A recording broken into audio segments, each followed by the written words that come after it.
আপনারা জানেন বাংলাদেশের প্রান্তিক জনপদ থেকে শুরু করে পৃথিবীর বিভিন্ন প্রান্তে ঠিক এই মুহূর্তে কি ঘটছে তা নিয়ে আয়োজন। এখন চারদিক পুরো আয়োজনে আপনাদের সঙ্গে আছি মুজাহিদ শুভ। দেশে ফিরে সবাইকে নিয়ে সংকট উত্তরণের চেষ্টা করবেন বলে জানিয়েছেন ডক্টর মোহাম্মদ ইউনুস। ফ্রান্সের চার্লস ডি গল বিমানবন্দরে বার্তা সংস্থা রয়টার্সকে দেয়া সাক্ষাৎকারে কথা বলেন তিনি জানান এই মুহূর্তে দেশে ফেরার জন্য উদ্গ্রীব হয়ে আছেন। চিকিৎসার জন্য ফ্রান্সের রাজধানী প্যারিসে গিয়েছিলেন নোবেল বিজয়ী ইউনুস। বৃহস্পতিবার দুপুরে ঢাকায় ফিরবেন তিনি। এরপর বঙ্গভবনে অন্তর্বর্তী সরকারের প্রধান উপদেষ্টা হিসেবে শপথ নেবেন। পদত্যাগ করে শেখ হাসিনা দেশ ত্যাগের একদিন পর ডক্টর ইউনুসকে প্রধান উপদেষ্টা মনোনীত করা হয়।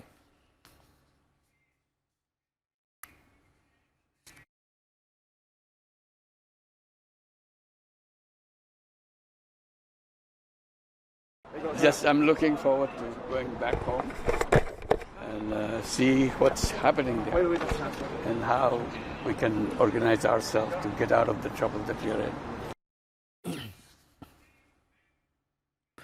শ্রম আইন লঙ্ঘনের মামলায় ডক্টর মোহাম্মদ ইউনুস সহ 4 জনের সাজা বাতিল করা হয়েছে। শ্রম আপিল ট্রাইব্যুনালের বিচারক আব্দুল আওয়াল রায় দেন।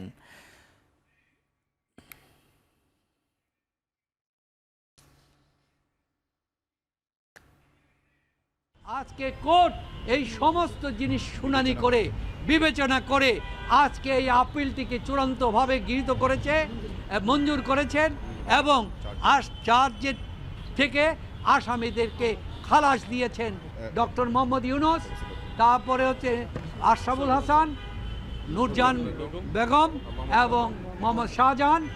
অর্থদণ্ড সহ যা আছে এই মামলা সমস্ত জিনিস এই মামলায় বাতিল ঘোষণা করে।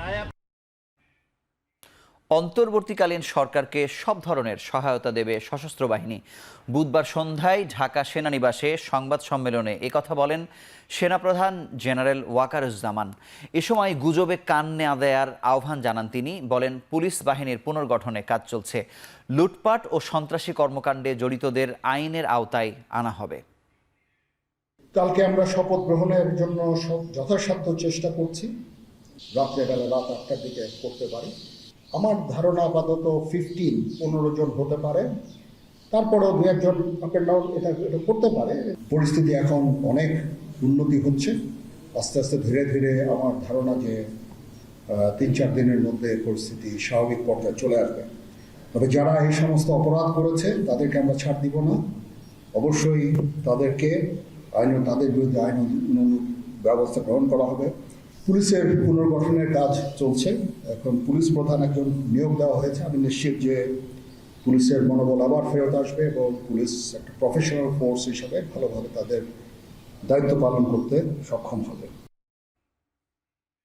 দীর্ঘ 7 বছর পর বক্তব্য রাখলেন বিএনপি চেয়ারপারসন বেগম খালেদা জিয়া। নয়াপল্টনে সমাবেশে হাসপাতাল থেকে ভার্চুয়ালি যুক্ত হয়ে তিনি বলেন, বৈষম্যহীন সমাজ গড়তে সবাইকে এক হয়ে কাজ করতে হবে। অনলাইনে বক্তব্য রাখেন ভারপ্রাপ্ত চেয়ারম্যান তারেক রহমান। বক্তব্যে দ্রুত নির্বাচন দেওয়ার দাবি জানান তিনি। বুধবার দুপুরে সমাবেশ শুরুর আগেই দলীয় কার্যালয়ের সামনে আসতে থাকেন নেতাকর্মীরা। প্রধান বিচারপতির বাসভবনের সামনে থেকে শুরু করে নয়াপল্টন, ফকিরাপুল হয়ে আরামবাগ পর্যন্ত বিপুল লোক সমাগম হয়। সমাবেশকে কেন্দ্র করে পুরো এলাকা জুড়ে মানুষের ঢল নামে। প্রথমেই বৈষম্য বিরোধী ছাত্র আন্দোলনে নিহত শিক্ষার্থী এবং রাজনৈতিক নেতাকর্মীদের স্মরণে 1 মিনিট নীরবতা পালন করা হয়। স্লোগানে স্লোগানে পুরো এলাকা মুখরিত হয়ে ওঠে। সমাবেশে মহাসচিব মির্জা ফখরুল ইসলাম আলমগীর সহ বক্তব্য রাখেন কেন্দ্রীয় নেতারা। অন্তর্বর্তীকালীন সরকার গঠনের 3 মাসের মধ্যে নির্বাচন দেওয়ার দাবি জানান নেতারা।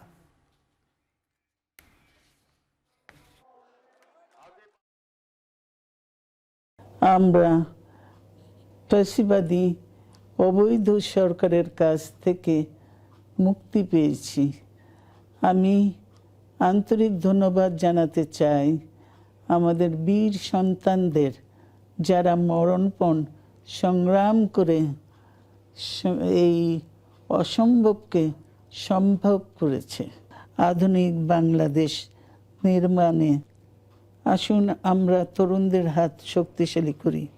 ধ্বংস নয়, প্রতিশোধ নয়, প্রতিহিংসা নয়, ভালোবাসা, শান্তি ও জ্ঞান ভিত্তিক সমাজ গড়ে তুলি। দেশ এবং জনগণকে স্বাধীন করতে গিয়ে চোখে মুখে বুকে গুলি আলিঙ্গন করা আবু সাইদ কিংবা মুগ্ধের মতন হাজারো ছাত্র ছাত্রী তরুণ তরুণীকে প্রাণ বিসর্জন দিতে হয়েছে। প্রমাণ হয়েছে আবারও মুক্তিযুদ্ধের বাংলাদেশ কখনো পরাজয় মানে না, মানতে পারে না এবং মানবে না। কেউ বিএনপির নাম ব্যবহার করে কোনো অপকর্ম করতে চাইলে তাকে ধরে আইনে হাতে তুলে দিন। পদত্যাগ করে দেশ ছেড়ে যাওয়া সাবেক প্রধানমন্ত্রী শেখ হাসিনার ছেলে সজীব ওয়াজেদ জয় বলেছেন, আওয়ামী লীগকে শেষ করা সম্ভব না। নেতাকর্মীদের সাহস নিয়ে দাঁড়ানোর আহ্বান জানান তিনি। বুধবার নিজের ফেসবুক ওয়ালে পোস্ট করা এক ভিডিও বার্তায় এমনটা জানান জয়। বাংলাদেশে এখন একটি বিশৃঙ্খল পরিস্থিতি চলছে। সারা দেশে আমাদের ভাঙচুর হচ্ছে, লুটপাট হচ্ছে, আমাদের শহরের বাইরে আমাদের নেতাকর্মী, আমাদের আওয়ামী লীগের নেতাকর্মীদের উপর হামলা চলছে, অনেকে হত্যা করা হয়েছে। আওয়ামী লীগ কিন্তু মরে যায়নি। আওয়ামী লীগ এই দেশকে, বাংলাদেশকে স্বাধীন করেছে। আওয়ামী লীগকে শেষ করা সম্ভব না। আমরা বলেছিলাম যে আমার পরিবার আর রাজনীতি করবে না, তবে আমাদের নেতাকর্মীর উপর যেভাবে হামলা হচ্ছে, এই পরিস্থিতিতে আমরা হাল ছেড়ে দিতে পারি না। আওয়ামী লীগের নেতাকর্মীদের আমি সবাইকে আহ্বান জানাচ্ছি যে আপনারা সাহস নিয়ে দাঁড়ান, আপনারা একা না, আমরা আছি। 6 মাসের মধ্যে জাতীয় নির্বাচন দেওয়ার আহ্বান জানিয়েছে ইসলামী আন্দোলন বাংলাদেশের আমির মুফতি সৈয়দ মোহাম্মদ রেজাউল করিম। বুধবার সকালে দলটির কেন্দ্রীয় কার্যালয়ে সংবাদ সম্মেলনে এই আহ্বান জানান তিনি। গণ অভ্যুত্থান পরবর্তী লুটতরাজ, অরাজকতা ও ধর্মীয় সহিংসতা প্রতিরোধে তার দল কাজ করছে বলেও জানান তিনি। গণ অভ্যুত্থানে জীবন দানকারী ও আন্দোলনে সম্পৃক্ত সকলের প্রতি শ্রদ্ধা জানাচ্ছি। যারা দেশের সম্পদ নষ্ট করছে তাদের প্রতিরোধে এলাকায় এলাকায় প্রতিরোধ কমিটি গঠন করুন। দেশের সংখ্যালঘুদের প্রতিটি উপাসনালয় ও ধর্মীয় স্থাপনায় পাহারার ব্যবস্থা করুন। ইসলামী আন্দোলন বাংলাদেশ ইতিমধ্যেই সেই কাজ শুরু করেছে। দেশের অর্থনৈতিক কাঠামো ভেঙে না পড়ে সেজন্য দুর্নীতিগ্রস্ত ব্যবসায়ী নেতাদের সরিয়ে নীতিবান ব্যবসায়ীদের সুযোগ দেওয়ার আহ্বান জানিয়েছেন বাংলাদেশ জাতীয় পার্টির চেয়ারম্যান আন্দালিব রহমান পার্থ। বঙ্গভবনে রাষ্ট্রপতির সঙ্গে সাক্ষাতে এই আহ্বান জানান তিনি। পরে বের হয়ে সাংবাদিকদের এ কথা জানান তিনি। সবার মধ্যে যদি একটা ভয়ভীতি ঢুকে যায় তাহলে এই $1 ট্রিলিয়ন ইকোনমি ভেঙে পড়বে, থেমে যাবে। গার্মেন্টস থেকে আরম্ভ করে যে লস, এটা তো আসলে ইরিপেয়ারেবল। তো আমরা তো আর অত বড় লোক কোনো দেশ না, অত ধনী কোনো দেশ না যে এটাকে আমরা হ্যান্ডেল করতে পারবো। এখন যদি এই ফিয়ার ফ্যাক্টর কাজ করে, এখন যদি সাধারণ বিজনেসম্যানরা, সাধারণ ব্যবসায়ীরা যদি ভয় পেয়ে যায়, তাহলে কিন্তু ইকোনমি একদম ফল করে যাবে এবং এই দেশের আরও অসুবিধা হয়ে যাবে। তো আমি রাষ্ট্রপতিকে এই কথাটা বলেছি, মহামান্য রাষ্ট্রপতিকে, যে আপনি এই জিনিসগুলো অ্যাড্রেস করেন। বঙ্গভবনে রাষ্ট্রপতির সঙ্গে সাক্ষাৎ করেছেন পুলিশের নবনিযুক্ত মহাপরিদর্শক মোহাম্মদ মইনুল ইসলাম। এ সময় চেইন অব কমান্ড বজায় রেখে পুলিশের প্রতিটি সদস্য যাতে উন্নত মনোবল ও সাহসিকতার সাথে দায়িত্ব পালন করতে পারে সেই লক্ষ্যে প্রয়োজনীয় পদক্ষেপ নেওয়ার নির্দেশ দিয়েছেন রাষ্ট্রপতি মোহাম্মদ শাহাবুদ্দিন। পুলিশের নবনিযুক্ত মহাপরিদর্শক মোহাম্মদ মইনুল ইসলাম আজ বঙ্গভবনে রাষ্ট্রপতির সঙ্গে সাক্ষাৎ করতে গেলে রাষ্ট্রপতি এ নির্দেশ দেন। তিনি বলেন, বিরাজমান পরিস্থিতিতে দেশের আইন শৃঙ্খলা স্বাভাবিক করা সবচেয়ে গুরুত্বপূর্ণ এবং পুলিশকেই এই কাজটি করতে হবে।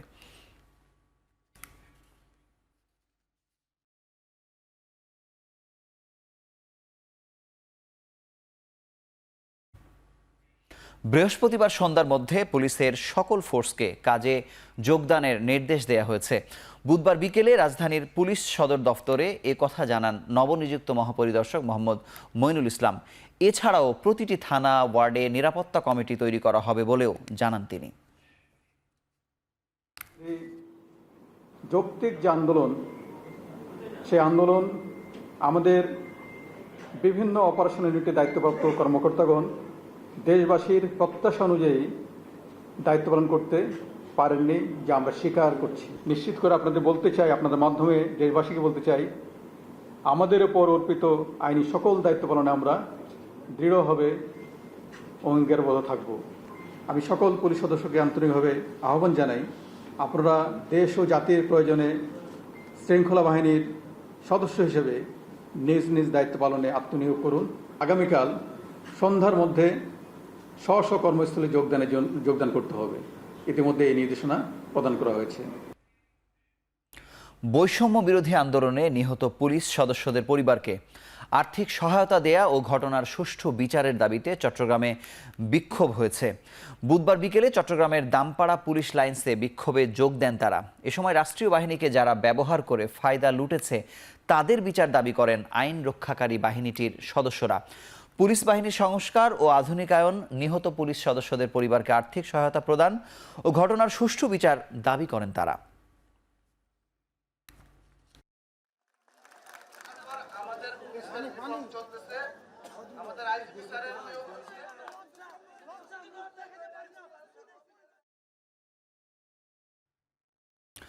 বরগুনায় মোমবাতি প্রজ্বলন করে দেশব্যাপী বৈষম্য বিরোধী ছাত্র আন্দোলনে নিহতদের স্মরণ করেছে শিক্ষার্থীরা। বুধবার সন্ধ্যায় বরগুনা সরকারি কলেজ শহীদ মিনারে বৈষম্য বিরোধী শিক্ষার্থীরা এই মোমবাতি প্রজ্বলন কর্মসূচির আয়োজন করে। এ সময় কয়েকশো শিক্ষার্থী হাতে মোমবাতি নিয়ে শহীদ মিনারে অবস্থান করেন। কর্মসূচিতে আন্দোলনে নিহত ছাত্রদের প্রতি শোক প্রকাশ করে 1 মিনিট নীরবতা পালন করা হয়। পরে জেলাব্যাপী শান্তি শৃঙ্খলা রক্ষায় বরগুনা প্রেস ক্লাবে এক মতবিনিময় সভার আয়োজন করে বৈষম্য বিরোধী ছাত্র আন্দোলনের শিক্ষার্থীরা।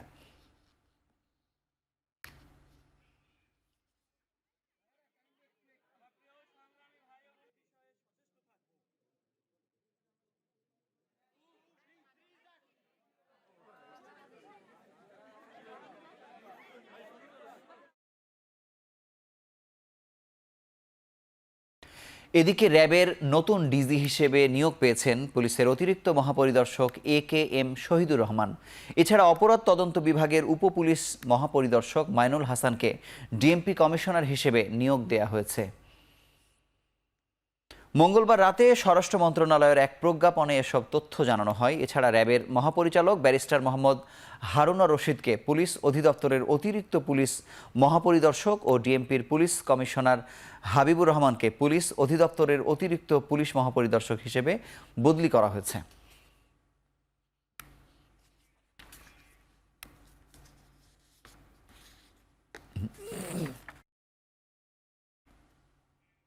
পদত্যাগ করেছেন attorney general AM Amin Uddin. ব্যক্তিগত কারণ দেখিয়ে রাষ্ট্রপতির কাছে পদত্যাগপত্র জমা দিয়েছেন তিনি।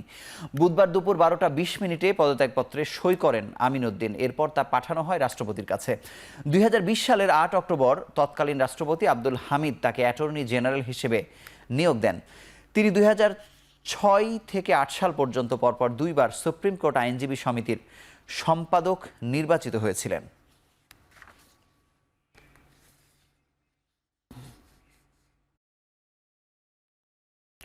বাংলাদেশ ব্যাংকের কর্মকর্তা ও কর্মচারীদের চাপের মুখে পদত্যাগ করলেন 4 ডিজি। বুধবার সকাল থেকে কর্মকর্তা ও কর্মচারীরা এ দাবি জানিয়ে গভর্নর ভবন আটকে রাখলে এ সিদ্ধান্ত নেন তারা। কেন্দ্রীয় ব্যাংকের পর্ষদে একজন গভর্নর ও 4 জন ডেপুটি গভর্নর সহ আরও বেশ কিছু কর্মকর্তা রয়েছেন। এরই মধ্যে মঙ্গলবার থেকে অফিস করছেন না গভর্নর, আর বাকিরা অফিস করলেও তাদের মধ্যে 4 জন ডিজির পদত্যাগের দাবি তোলেন। পরে একই সাথে সবাই পদত্যাগ করলে পর্ষদ ভেঙে যাওয়ার আইন থাকায় শুধু একজন বাদে ডিজি 3 জনের বিষয়ে সিদ্ধান্ত নেন। বেলা 12টার দিকে ডিজি কাজী সাইদুর রহমান বাংলাদেশ ব্যাংক ত্যাগ করেন।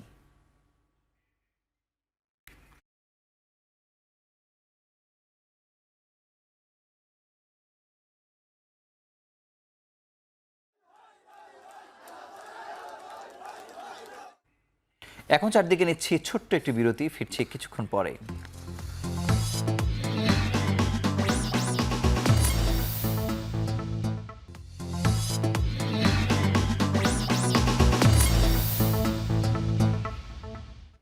ফিরে এলাম বিরতির পর, দেখছেন এখন চারদিক। শিল্প কারখানায় নাশকতা ভাঙচুর চলতে থাকলে অর্থনীতির ভয়াবহ ক্ষতি হবে বলে জানিয়েছেন দেশের শীর্ষ ব্যবসায়ীরা। এজন্য দ্রুত আইন শৃঙ্খলা পরিস্থিতির উন্নতি করার তাগিদ তাদের। সঠিক সময়ে বেতন ভাতা দেয়া নিয়েও শঙ্কা প্রকাশ করেন তারা। আরও জানাচ্ছেন মুজাহিদ শুভ। শেখ হাসিনার পতনের পরও শিল্প কারখানায় হামলা ও অগ্নিসংযোগের ঘটনায় শঙ্কিত রপ্তানিকারকরা। ছাত্র জনতার অর্জনকে কলুষিত করতেই এক শ্রেণীর দুর্বৃত্ত এসব নাশকতা চালাচ্ছে বলে মনে করছেন তারা। রাজধানীর বনানীতে ইন্টারন্যাশনাল চেম্বার অব কমার্স বাংলাদেশের সংবাদ সম্মেলনে ব্যবসায়ীরা নিজেদের আত্মসমালোচনা করে বলেন, এতদিন ত্রাসের রাজত্ব কায়েম থাকায় সাবেক প্রধানমন্ত্রীর বিরুদ্ধে কথা বলার সাহস পাননি তারা। We were under the pressure. You are either with me or you are against me. In between কিছু নাই। এটাই ছিল সরকারের ফিলোসফি। যারাই তাদেরকে সাপোর্ট করে নাই বা তাদের সম্বন্ধে বক্তব্য তাদের শুনতে চায় নাই, তাদের উপরেই খড়গহস্ত হয়েছে।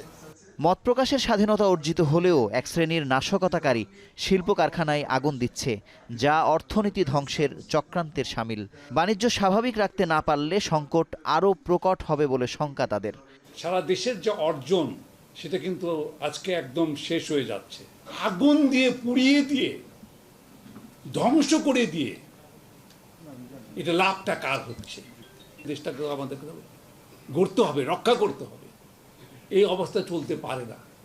সংবাদ সম্মেলনে আশুলিয়া সাভার এলাকার কারখানার নিরাপত্তা নিয়ে শঙ্কা প্রকাশ করেন ব্যবসায়ীরা। জানান, পোশাক খাতে এ মাসে সঠিক সময়ে বেতন ভাতা পরিশোধ করা সম্ভব নয়। যে 15 তারিখ পর্যন্ত আগে কোনো অনেক ফ্যাক্টরি বেতন দিতে পারবে না, 15 তারিখের পরেও কিন্তু অনেক ফ্যাক্টরি বেতন দিতে পারবে না। আপনি দেখেছেন গত মাসে কিভাবে অনেকদিন কারখানা চলছে না, অনেক রপ্তানি পোশাক কারখানায় পড়ে আছে। বাইরে আশ্বস্ত হতে চায় যে এখানে তার যে ফ্যাক্টরিগুলি ভালো থাকবে, ভালো আছে, সেখানে কোনো সমস্যা নেই, উৎপাদন ঠিকমতো হবে, তারা তাদের গুডসটা ভালোভাবে পাবে এবং যারা উৎপাদন কর্মী তারা ভালো আছে। এই জিনিসটাই তাদের মেইন কনসার্ন। শিল্প কারখানায় নিরাপত্তা নিশ্চিতে দ্রুত পদক্ষেপ নিতে সেনা প্রধানের দৃষ্টি আকর্ষণ করেন দেশের শীর্ষ ব্যবসায়ীরা। এই মোমেন্টে আমাদের প্রায়োরিটি হচ্ছে গিয়ে রিস্টোরেশন করা। মুজাহিদ শুভ, এখন, ঢাকা। কয়েকদিন বন্ধ থাকার পর আবারও খুলে দেয়া হয়েছে পোশাক কারখানা। সকাল থেকে কাজে যোগ দিতে শুরু করেছেন শ্রমিকরা। সংকট কাটিয়ে দ্রুত শ্রমিক বান্ধব কর্মপরিবেশ তৈরি ও সঠিক সময়ে বেতন ভাতা পরিশোধের দাবি শ্রমিকদের। এদিকে সাভার ও আশুলিয়ায় নিরাপত্তাজনিত কারণে খোলার কিছুক্ষণ পরই বন্ধ করে দেয়া হয়েছে পোশাক কারখানা। সহকর্মীদের তথ্য ও ছবিতে শামীমা রহমান শাম্মীর প্রতিবেদন। দেশের পরিস্থিতি কিছুটা স্বাভাবিক হওয়ায় 2 দিন বন্ধ থাকার পর খুলে দেয়া হয়েছে পোশাক কারখানা। উদ্বেগ উৎকণ্ঠা কাটিয়ে বুধবার সকাল থেকে কর্মস্থলে যোগ দিতে ঢল নামে শ্রমিকদের। সুইসুতার কারিগরদের কর্মচাঞ্চল্যে মুখরিত হয়ে ওঠে পোশাক কারখানা। চট্টগ্রামের ইপিজেড ও পোশাক কারখানায় কাজে যোগ দেন শ্রমিকরা। কারখানার চাকা না ঘুরলে বেতন হবে না, বন্ধ হবে জীবিকার পথ। তাই চলমান সংকট কাটিয়ে কর্মস্থলে আসতে পেরে খুশি তারা। বিজিএমই এর নেতারা জানান, কাজে যোগ দিয়েছেন 80% বেশি শ্রমিক। ক্ষতি কাটিয়ে আবারও ঘুরে দাঁড়ানোর আশা পোশাক মালিকদের। পরিস্থিতি শান্তি চলতেছে। আগের আমরা তো ভয়ে ভয়ে ছিলাম, এখন একটু শান্তি পাবো। আমরা তো মাসে থাকতে গেলে মাসে গাই, এরকম না এই মাসে থাকতে গেলে ওই মাসে গাই। কিন্তু কোনো কারণে যদি 1 মাসের মধ্যে বেশিরভাগ দিন বন্ধ থাকে, এরপর মাসে আমরা চলতে পারবো না। একটা আতঙ্কের মধ্যে ছিলাম, আর এটা নাই আর কি। এখন শান্তি লাগতেছে, স্বস্তি লাগতেছে। স্যারকে জয়েন দিছি, কাজে জয়েন দিছি, আল্লাহ শান্তি হয়েছে। যদি আমাদের বাইরে ভালো কাজ দেয় তাহলে আমরা কাজ করতে রাজি আছি। যদি এর থেকে বেশি পরিশ্রম হয়, আমাদের নিরাপত্তা থাকলে, নিরাপত্তা আছে, আমরা ভালো আছি, কাজ করতে রাজি আছি। আমরা নিয়মিত কাজ করলে বেতনটা ঠিক মতো পাবো। আমাদের চাই বাইরে কাজ দিক। কাজে যোগ দেন গাজীপুরের প্রায় 100% পোশাক কারখানার শ্রমিকরা। পোশাক সেলাই থেকে মান পরীক্ষা, আয়রন, ফিনিশিং ও প্যাকেজিংয়ে ব্যস্ত ছিল প্রতিটি শাখা। দ্রুত শ্রমিক বান্ধব কর্মপরিবেশ তৈরি ও সঠিক সময়ে বেতন ভাতা পরিশোধের দাবি জানান শ্রমিকরা। তবে টানা কয়েকদিন কারখানা বন্ধ থাকায় ক্ষতি পুষিয়ে নেওয়া কঠিন হবে বলছেন কারখানা মালিকরা। আমাদের কাজ আছে এবং শ্রমিকরা 100% সবাই যোগ দিছে, সবাই আসছে অফিসে। এখন আমাদের কাজও আছে এবং ফুল দমে কাজ চলতেছে। ফ্যাক্টরিতে কাজ বন্ধ ছিল, এটার জন্য অনেক কাজ, কাটিংয়ে অনেক কাজ বন্ধ আছে। এটি সুইং করলে আমরা মোটামুটি ভালো সময়ে টাকা পাবো। ফ্যাক্টরি বন্ধ ছিল, এটার জন্য আসলে আমরা অনেক পিছিয়ে গেছি, আমাদের শিপমেন্ট হচ্ছে না। তো আমাদের এখানে পর্যাপ্ত পরিমাণ কাজ আছে। এদিকে সকাল থেকে শিল্পাঞ্চল সাভারের পোশাক কারখানায় শ্রমিকরা কাজে যোগ দিলেও পরে তৈরি হয় ভিন্ন চিত্র। হঠাৎ করেই সড়কে নেমে আসে উইন্টার ড্রেস, কাজল গার্মেন্টস, নিউ হরাইজন সহ বেশ কিছু পোশাক কারখানার শ্রমিকরা। শুরু হয় হট্টগোল। শ্রমিকরা জানান আশুলিয়ার বেশ কিছু কারখানায় হামলা চালানো হয়েছে। এমন আতঙ্কে মালিকপক্ষ কারখানা বন্ধ ঘোষণা করেছে, তবে চালু রয়েছে অন্যান্য কারখানাগুলো। আমরা ভিতরে কাজ করতেছি, হঠাৎ করে কে জন্য বললো যে কোথায় নাকি ঝামেলা হইতেছে, এই জন্য আর কি সবাই হুড়মুড় করে বাইরে গেছি। আজকে বেতনের ডেট, আমরা আসছি বেতন নিব, কিন্তু হঠাৎ আজকে আমাদের বের হয়ে যেতে বলছে যে তোমরা বের হয়ে যাও, সমস্যা হইতে পারে। সামনে আমাদের বেতন, আমরা ফ্যাক্টরি চলুক, আমরা এটা চাই। 3টি ইপিজেড মিলিয়ে চট্টগ্রামের 6 শতাধিক পোশাক কারখানায় কাজ করেন 13 লাখ শ্রমিক। গাজীপুরের 3000 কারখানায় কাজ করেন 25,000 শ্রমিক, আর সাভারের 2000 পোশাক কারখানায় কর্মরত রয়েছেন 10 লাখের বেশি শ্রমিক। শামীমা রহমান শাম্মী, এখন। সড়কে ট্রাফিক নিয়ন্ত্রণ সহ সড়কে পরিবহনের শৃঙ্খলা রক্ষায় কাজ করছে অসংখ্য শিক্ষার্থী। রাজধানীর বিভিন্ন সিগন্যালে নির্ধারিত সময় পরপর এক একটা লেনের গাড়ি ছাড়া হচ্ছে। একই সাথে সড়কে বাস, মাইক্রো, সিএনজি ও রিকশার জন্য লেন ভাগ করে দিয়ে তা নিয়ন্ত্রণ করছে শিক্ষার্থীরাই। এছাড়াও হেলমেট না থাকলেও বাইকার ও যাত্রীদের অনুরোধ করছে তা ব্যবহারের। শিক্ষার্থীদের স্ব এই উদ্যোগে যেন সড়ক হয়ে উঠেছে শৃঙ্খল। আরও জানাচ্ছেন সাজিদ আরাফাত। মাথায় জাতীয় পতাকা, গলায় নিজ নিজ শিক্ষা প্রতিষ্ঠানের আইডি কার্ড নিয়ে ট্রাফিক সিগন্যালে ঘাম ঝরাচ্ছেন শিক্ষার্থীরা। তাদের বাঁশি আর হাতের ইশারায় চলছে নগরের সব যানবাহন। পাশাপাশি সড়কে বাস, মাইক্রো, সিএনজি ও রিকশার জন্য লেন ভাগ করে দিয়ে তা নিয়ন্ত্রণে কাজ করছে অসংখ্য শিক্ষার্থী। এই চিত্র রাজধানীর সব ট্রাফিক সিগন্যালে। সড়কে ট্রাফিক পুলিশ নেই, তাতে কি সড়কের ত্রাণকর্তা হিসেবে নেমেছে শিক্ষার্থীরা। তীব্র গরম আর রোদ উপেক্ষা করেই দায়িত্ব পালন করে তারা। ট্রাফিক ব্যবস্থার বিশৃঙ্খলা রোধ করাই তাদের চ্যালেঞ্জ। পুলিশ যতদিন না আসবে বা সরকার ঠিক না হবে ততদিন আমরা ইনশাআল্লাহ এখানে ডিউটি করে যাব, কাজ করে যাব। জনসাধারণের কোনো অসুবিধা না হয় এই জন্য আমাদের ট্রাফিকের কাজ চলে যাচ্ছে। প্রত্যেক ইউনিটে কমপক্ষে 30 থেকে 35 জন আমাদের স্টুডেন্ট আছে। নগরের বিভিন্ন জায়গা ঘুরে দেখা যায় ছোট ছোট দলে ভাগ হয়ে দায়িত্ব পালন করতে। শিক্ষার্থীদের পাশাপাশি আনসার বাহিনী ও বিভিন্ন স্বেচ্ছাসেবী সংগঠনকেও দেখা যায় ট্রাফিক নিয়ন্ত্রণে ব্যস্ত সময় পার করতে। আমরা সুস্থভাবে ভালোভাবে যেন মানুষকে রাস্তা পার করে দিতে পারি, মানুষের গাড়িগুলো যেন যানবাহনে কোনো সমস্যা যেন না হয় তার ব্যবস্থার জন্য আমরা আসছি। জনগণ আমাদেরকে ভালোভাবে নিচ্ছে এবং সবাই খুশি আছে, আমরা মানুষকে সহায়তা করতে সক্ষম। শিক্ষার্থীরা জানান সড়কে শৃঙ্খলা ফেরাতে প্রয়োজন এর ব্যবস্থাপনায় পরিবর্তন আনা, পাশাপাশি নগরবাসীকেও সচেতন হওয়া জরুরি। আমরা যদি নাগরিক হিসেবে ঠিক হই তাহলে আমাদের সিস্টেমটা ঠিক না ভুল এটা প্রশ্ন আসে না। প্রশ্নবিদ্ধ হচ্ছে আমাদের কার্যকলাপ। শৃঙ্খলা তো মানতে হবে, এটা ওনাদের যেমন দেয় সেটা আমাদের, সবারই এটা অবশ্যই মানা উচিত। এদিকে সড়কের এমন ব্যবস্থাপনায় খুশি রাস্তায় চলাচলকারীরাও। এদের কাছে এটা আমি মনে মনে আকাঙ্ক্ষা করতাম এবং এটা বাস্তবে করছে, খুবই খুশি। সার্জেন্ট ট্রাফিক তো অনেকভাবে অনেক হয়রানি করে, বিরক্ত করে, সেই দিক থেকে তো কেউ বিরক্ত করতেছে না। ট্রাফিক নিয়ন্ত্রণের পাশাপাশি ক্যাম্পাস সহ অনেক গুরুত্বপূর্ণ সড়ক ও স্থাপনায় পরিষ্কার পরিচ্ছন্নতা অভিযানেও নেমেছে শিক্ষার্থীরা। দিনব্যাপী পরিশ্রম করা এসব শিক্ষার্থীর জন্য খাবার ও পানি সরবরাহ করতেও দেখা যায় অনেককেই। 2018 সালে নিরাপদ সড়ক চাই আন্দোলনের মধ্য দিয়ে সড়কে শৃঙ্খলা ফেরাতে নেমেছিল হাজার হাজার সাধারণ শিক্ষার্থী। 2024-এ এসে ঠিক তারই পুনরাবৃত্তি। নগরবাসী বলছেন রাজধানীর সড়ক ব্যবস্থাপনা বদলে যাওয়ার পাশাপাশি এই তরুণ প্রজন্মের হাত ধরে বদলে যাবে সারা দেশের সড়ক ব্যবস্থাপনার চিত্র। সাজিদ আরাফাত, এখন, ঢাকা। পুরনো রূপে ফিরতে শুরু করেছে শাহজালাল আন্তর্জাতিক বিমানবন্দর। যদিও 6 ঘন্টা ফ্লাইট বন্ধ ও বাতিল হওয়া ফ্লাইটগুলোর চাপ সামলে উঠতে আরও 2-1 দিন লাগবে, তবে এখনও কিছু এয়ারলাইন্সের ফ্লাইট ডিলে রয়েছে। নাইম আবির জানাচ্ছেন বিস্তারিত। 6 ঘন্টা বন্ধ আর 30-এর বেশি ফ্লাইট বাতিলের চাপ সামাল দিতে ব্যস্ত শাহজালাল আন্তর্জাতিক বিমানবন্দর। তার উপর যুক্ত অতিরিক্ত যাত্রী চাপ। আন্দোলন, কারফিউ, ইন্টারনেট না থাকায় গেল জুলাইতে খারাপ সময় কেটেছে দেশের আকাশপথের জন্য। 5 আগস্ট সরকার পতনের পর গতকাল থেকে চাঞ্চল্য বেড়েছে দেশের প্রধান এই বিমানবন্দরের। সড়কে ভোগান্তি না থাকায় ফ্লাইটের সময় মতোই এসে পৌঁছেছেন যাত্রীরা। নেই বাড়তি থাকা খাওয়ার ভোগান্তিও। এসেই টার্মিনালে ঢুকে যাচ্ছেন তারা। ভোগান্তি নাই, মনে করেন নতুন করে আমরা দেশ স্বাধীন হয়েছে, সেই ভোগান্তি নিয়ে আমরা এখন তারপরে আল্লাহর মনে সৌদি আরবের উদ্দেশ্যে রওনা দিলাম। কোনো ভোগান্তি নেই, এখন আল্লাহ দিলে অনেক ভালো হচ্ছে দেশ। ফ্লাইট দুবাই আমরা টিকিট কাটছি, রাস্তাঘাটে কোনো জামঘাট নাই, আলহামদুলিল্লাহ আমরা সুস্থ মতো এয়ারপোর্ট আসতে পারছি। আসছে রাস্তায়ও কোনো জ্যাম নাই, ফ্রি, অনেক সুন্দর। এতে আমরা আলহামদুলিল্লাহ খুশি।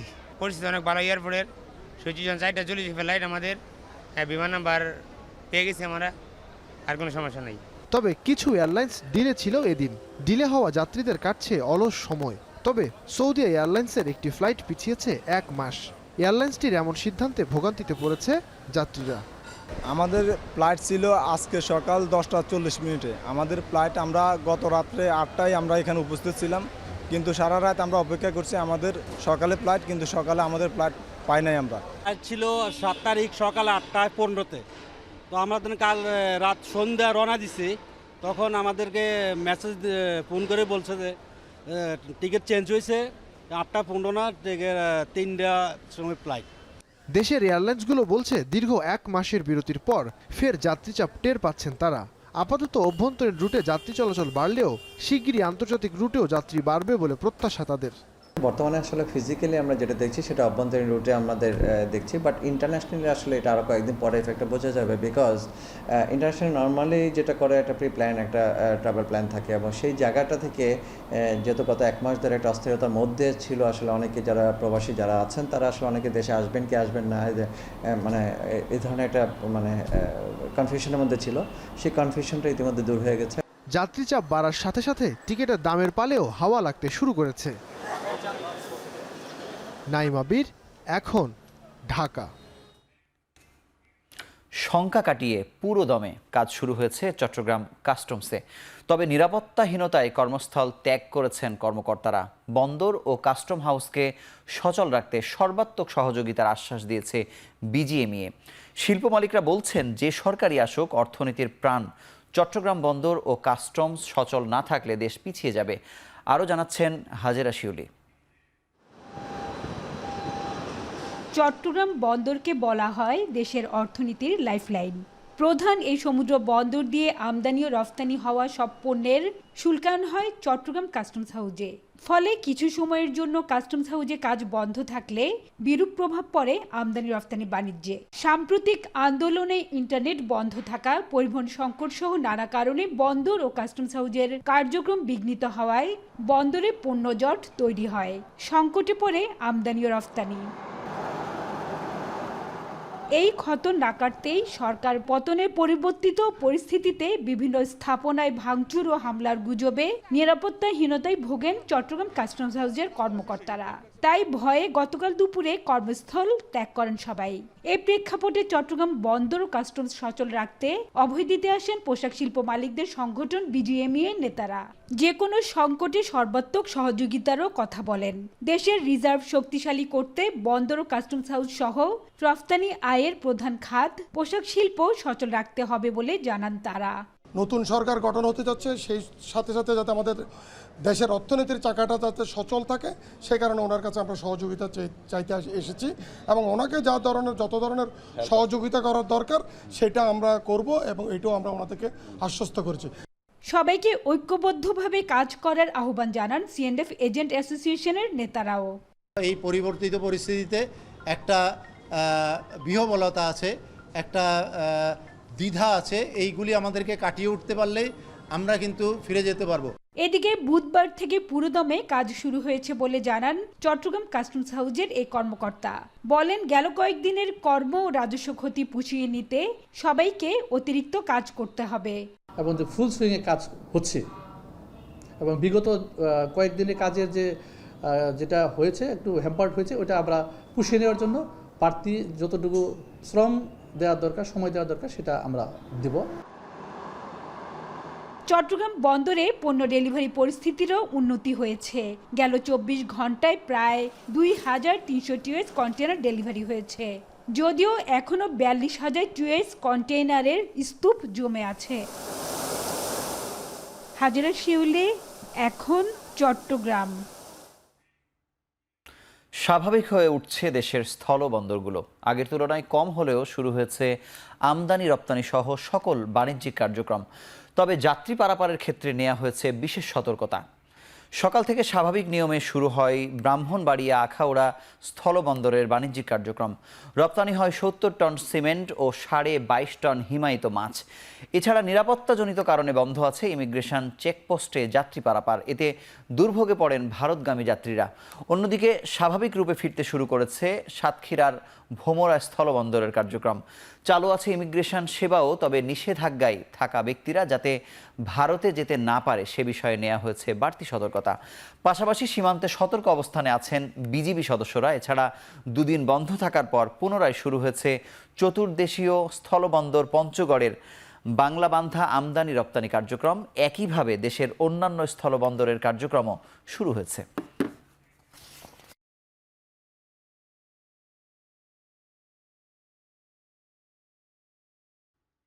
এখন চারদিকে নিচ্ছি আরও একটি ছোট্ট বিরতি, ফিরছি কিছুক্ষণ পরে।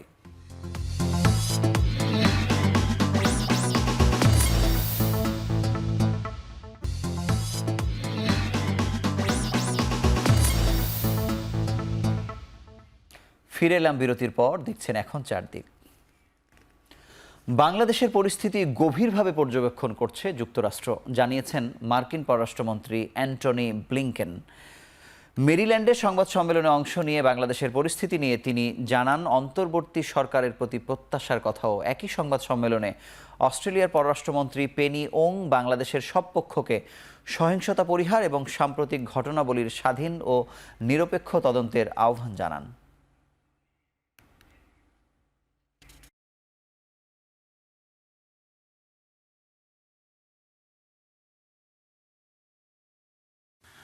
With regard to Bangladesh, we're monitoring the situation very closely. I would just say that any decisions that the interim government makes need to respect democratic principles, need to uphold the rule of law, need to reflect the will of the people.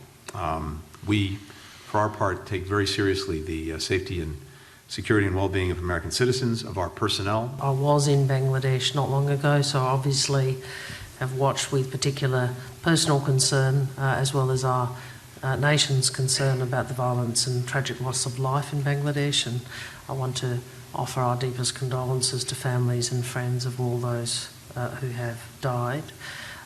In relation to the interim government, what we would say is we call on all parties to cease violence. Ismail Haniyeh নিহতের পর গাজার নিয়ন্ত্রণকারী সশস্ত্র গোষ্ঠী হামাসের নতুন নেতা হলেন ইয়াহিয়া সিনওয়ার। হামাসের রাজনৈতিক শাখার প্রধান হিসেবে নিয়োগ পেলেও হানিয়ার মতোই সিনওয়ারই মূলত গোষ্ঠীটির সর্বাত্মক নেতা হিসেবেই কাজ করবেন। এক বিবৃতিতে এ তথ্য জানায় হামাস। তার নিয়োগের খবর উদযাপন করা হয় অবরুদ্ধ গাজা থেকে বেশ কিছু রকেট ছুঁড়ে। তাকে স্বাগত জানিয়ে লেবাননের সশস্ত্র সংগঠন হিজবুল্লাহ জানিয়েছে ইসরায়েলকে লক্ষ্যে পৌঁছাতে দেবে না সিনওয়ার। মধ্যপ্রাচ্য শান্তি আলোচনাতে হামাসের প্রতিনিধি দলেরও নেতৃত্ব দেবেন তিনি। তরুণ বয়সে ইসরায়েলে কারাবন্দী থাকা সিনওয়ারই বর্তমানে হামাসের একমাত্র জীবিত প্রভাবশালী নেতা। ইসরায়েলি ভূখণ্ডে ৭ অক্টোবরের হামলার মূল পরিকল্পনাকারী হিসেবে অভিযুক্ত তিনি। ৬১ বছর বয়সী নেতার জন্ম গাজার দক্ষিণাঞ্চলীয় শহর খান ইউনিসের একটি শরণার্থী শিবিরে। ২০১৭ সালে তিনি হামাসের নেতা নির্বাচিত হন। তার আগে থেকে ইসরায়েলের অদম্য শত্রু হিসেবে নিজের ভাবমূর্তি গড়ে তুলেছিলেন তিনি। কারাবন্দী হওয়ার আগে ইসরায়েলি গোয়েন্দাদের পক্ষে কাজ করা ফিলিস্তিনি গুপ্তচরদের খুঁজে বের করে শাস্তি ও হত্যার নির্দেশ দিতেন এই নেতা।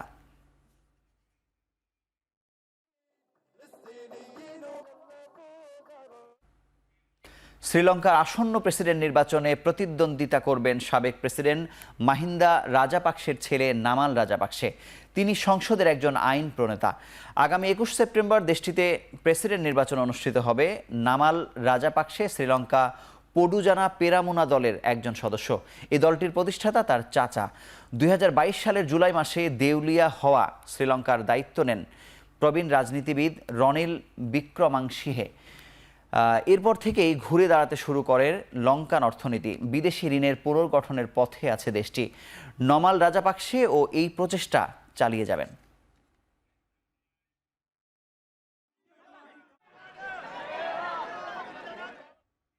ফ্লোরিডা উপকূলে আঘাতের পর আরও শক্তি সঞ্চয় করে আটলান্টিকে ফিরে এসেছে ঘূর্ণিঝড় ডেবি।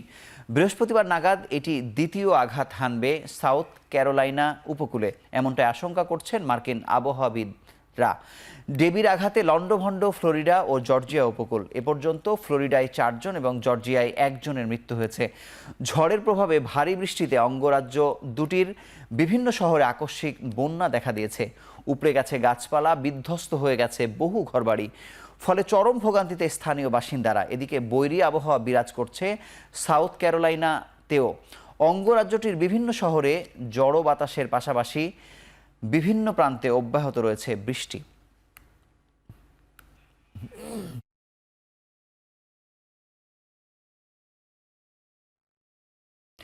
আবারও আলোচনায় বিশ্বের শীর্ষ ধনী ব্যক্তি ইলন মাস্ক। এবার সামাজিক যোগাযোগ মাধ্যম এক্সের প্রধান কার্যালয় স্যান ফ্রান্সিসকো থেকে স্থানান্তর করার সিদ্ধান্ত নিয়েছেন তিনি। এর আগে স্পেস এক্সের প্রধান কার্যালয়েও স্থানান্তরের ঘোষণা দিয়েছিলেন তিনি। সামাজিক যোগাযোগ মাধ্যম টুইটার কিনে নেয়ার পর নাম পরিবর্তন করে এক্স করা থেকে শুরু করে একের পর এক বিতর্কিত পদক্ষেপ নিয়ে যাচ্ছেন বিশ্বের শীর্ষ ধনী ব্যক্তি ইলন মাস্ক। 2022 সালে $4,400 কোটি দিয়ে সামাজিক যোগাযোগ মাধ্যম টুইটার কিনে নেন মাস্ক। কর্মী ছাঁটাই, কন্টেন্টে পরিবর্তন আনা সহ আরও বিতর্কিত নানা পদক্ষেপ নিতে দেখা গেছে মার্কিন এই ধনকুবের।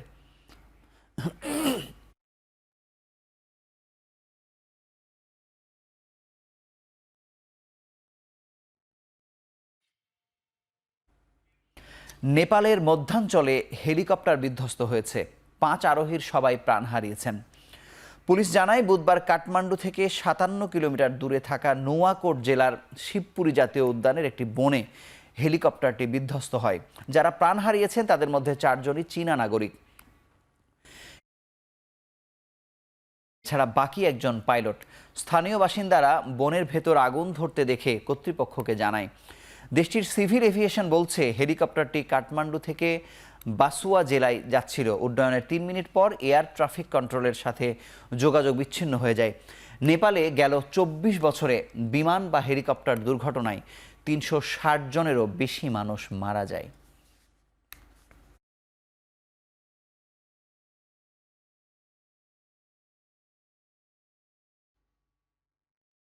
এখন চারদিকে নিচ্ছি আরও একটি বিরতি, ফিরছি কিছুক্ষণ পরেই।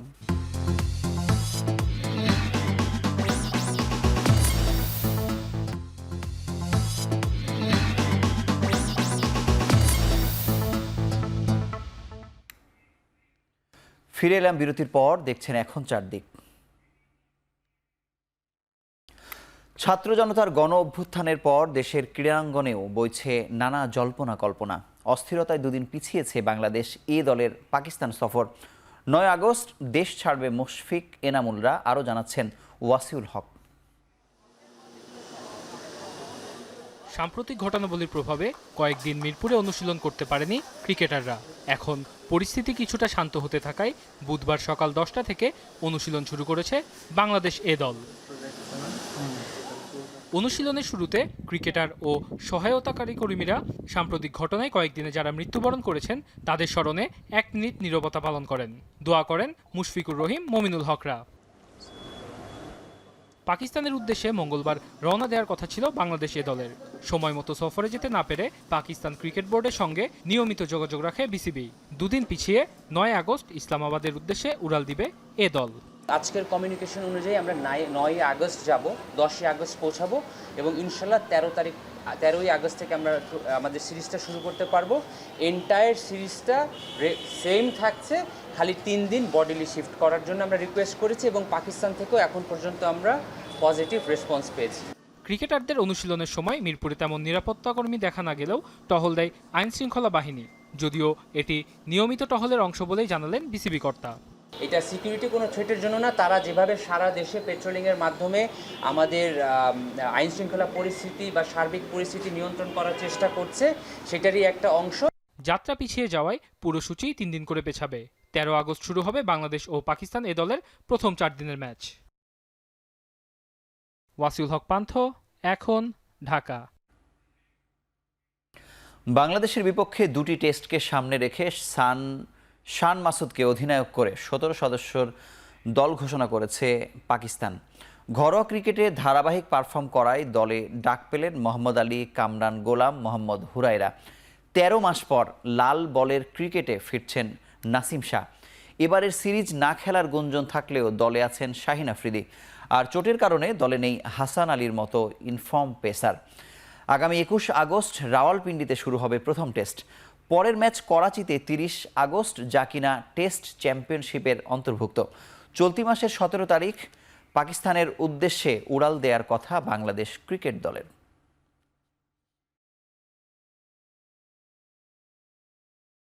চলমান প্যারিস অলিম্পিকে খাবারে পোকা পাওয়ার গুরুতর অভিযোগ করেছেন ব্রিটেনের সাঁতারু অ্যাডাম পিটি। শুধু তাই নয়, খাবার সংকট সহ মান নিয়েও সন্তুষ্ট নন অলিম্পিকে ৬ বারের পদকজয়ী এই সাঁতারু। সংবাদ মাধ্যম দ্য আইকে পিটি বলেন, অলিম্পিকের ক্যাটারিং মানসম্মত নয়। অংশগ্রহণকারীদের সেরাটা দিতে ভালো মান এবং পুষ্টি সমৃদ্ধ খাবার প্রয়োজন, যা অলিম্পিক কর্তৃপক্ষ সরবরাহ করতে পারছে না। এর আগে টোকিও এবং রিওতে অলিম্পিকের খাবারের মান ছিল অসাধারণ, কিন্তু এবার তা নেই।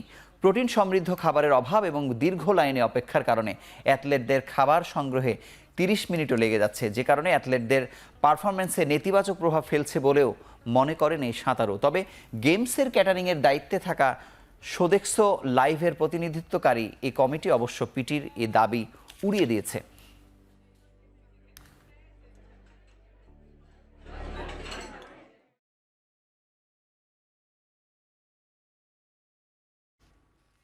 শেষ করছি এখন চারদিক। দীর্ঘ সময় সঙ্গে থাকার জন্য ধন্যবাদ।